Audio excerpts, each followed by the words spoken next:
sœurs, que Dieu vous bénisse grandement. J'étais une personne alcoolique. Je buvais de l'alcool tous les jours. Je travaillais dans une grande entreprise et le Seigneur a commencé à toucher mon cœur jusqu'à un moment où il m'a convaincu de mon péché à travers du Saint-Esprit. Comme vous l'avez dit, le vendredi j'étais ivre et samedi j'allais à l'église. Mes amis me disaient que j'étais devenu évangélique, mais moi j'étais très content avec l'église. J'ai commencé à me réveiller tôt pour prier. Je me réveillais à 4 heures du matin pour prier, même si je ne savais pas prier. Et durant cette période, un mercredi, je me suis réveillé pour prier. Et après avoir prié, j'ai ouvert la Bible et j'ai commencé à la lire. Je suis tombé sur le passage où il est dit que les ivrognes, que ceux qui vivent dans l'ivrognerie et qui pratiquent des choses semblables n'hériteront point le royaume des cieux. Cela m'a tellement impacté que je me suis dit, qu'est-ce que je fais dans l'église? Je suis avec Dieu ou je suis avec le diable? Je lâche Dieu ou je lâche le diable? Je me suis dit, stop, c'est fini. Plus jamais Alvaro ne sera alcoolique.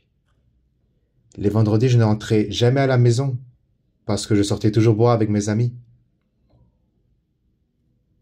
Mais ce vendredi, après cette révélation que le Seigneur m'a donnée à travers sa parole, je suis rentré tôt chez moi, je me suis reposé, j'ai mangé et ma femme me regardait en se disant « Mais quand est-ce qu'il sortira dehors ?»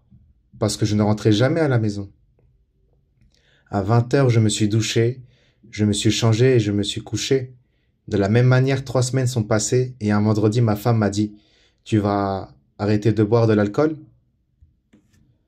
Je lui ai répondu « Ramène-moi la Bible, s'il te plaît. » Et je lui ai montré le passage biblique de Galates 5, verset 22, en relation avec toutes les œuvres de la chair. Je lui ai dit « Je mets à terme à ma vie de désordre.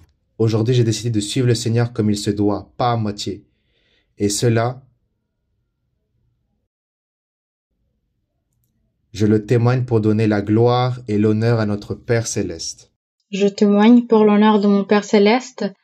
Dieu, dans sa sainte prophétie, me disait de ne pas m'inquiéter des tribulations qui viendraient. Elles allaient être très grandes, mais il serait toujours là avec moi. C'est ainsi qu'environ 4 à 6 mois après, ma mère a subi une chirurgie à corps ouvert. Le médecin a demandé à la famille proche de venir pour lui dire au revoir, car ses chances de survie étaient très minces. Fallait faire de nombreux changements. Malgré cela, Dieu est grand et puissant et j'ai toujours eu la conviction qu'il serait là. J'ai donc voyagé là où il allait être opéré. Je lui dis au revoir. Il me souhaitait par un adieu définitif et juste un au revoir pour sa chirurgie. Elle est revenue en bonne santé. Au lieu d'une seule chirurgie, on lui en fait 7, remplaçant des valves, des stents, des veines, entre autres. Elle est rentrée à la maison. Elle allait très bien, mais après 15 jours, il a eu des complications. Une bactérie mortelle l'attaquait. Je suis allée voir les médecins pour leur demander l'état de ma mère. Ils m'ont dit qu'il n'y avait plus rien à faire pour elle. Ils m'ont conseillé de prier si j'étais croyante, car ces situations étaient désespérées. Et je leur ai répondu, vous avez raison. Dieu est grand, Dieu est puissant, et il me le laissera encore plus de temps.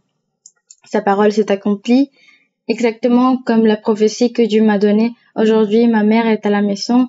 Elle est en convalescence. Je n'ai jamais douté de la volonté de Dieu, car avant tout, il est un Dieu grand, vivant et puissant, capable de tout. Je témoigne pour l'honneur de mon Père céleste.